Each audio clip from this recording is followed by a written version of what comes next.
অসম নাট্যজ্যোতি ছাত্ৰ সন্থাই ফকীৰা গ্ৰামৰ এই যি দেৱী বিসৰ্জন কাৰ্যসূচী বিজয়া দশমীৰ দিনাখন আমি ইয়াত উপস্থিত হৈছোঁ আৰু বিশেষভাৱে এই দিনটোত ৰাৱণ বধ কাৰ্যসূচী ফকীৰা গ্ৰাম অঞ্চলত কৰা হয় আৰু এই দিনটোতে আমাৰ শ্ৰীৰাম প্ৰভুৰ বিজয় উৎসৱ অনুষ্ঠিত কৰা হয় ৰাৱণ বধৰ জৰিয়তে। গতিকে আমি এই কাৰ্যসূচীত উপস্থিত হৈছোঁ আৰু এই কাৰ্যসূচীৰ জৰিয়তে মা দেৱীৰ শ্ৰীচৰণত প্ৰাৰ্থনা জনাইছোঁ সকলোৰে মংগল হ'ব, মা দেৱীৰ যি আশীৰ্বাদ এই আশীৰ্বাদ সকলোৰে ওপৰত থাকিব আৰু আমাৰ সমাজত থকা যিবোৰ বিনষ্টকাৰী আছে এইবোৰ নাশ হৈ যাব। আৰু আজি দেৱী বিসৰ্জন কাৰ্যসূচীত অংশগ্ৰহণ কৰি ফকীৰা গ্ৰামৰ অঞ্চলত আহি খুবেই আমি ভাল অনুভৱ কৰিছোঁ।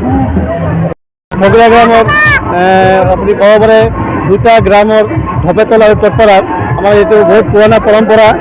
ইয়াতে আমাৰ দুৰ্গা পূজাৰ বিসৰ্জন দিয়াৰ পিছত আমাৰ ইয়াতে এটা ৰাৱণ বধ বুলি এটা প্ৰগ্ৰাম কৰা হয়।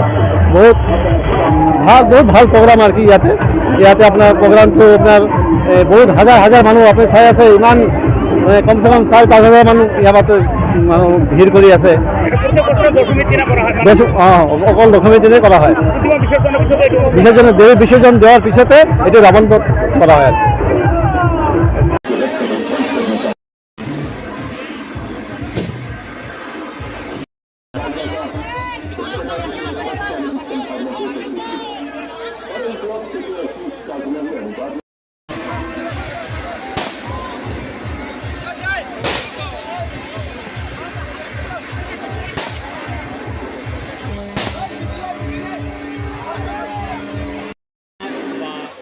কিছুমান এনেকুৱা চিন্তাধাৰা যাতে যায় গৌৰৱী বা যিজন মানুহে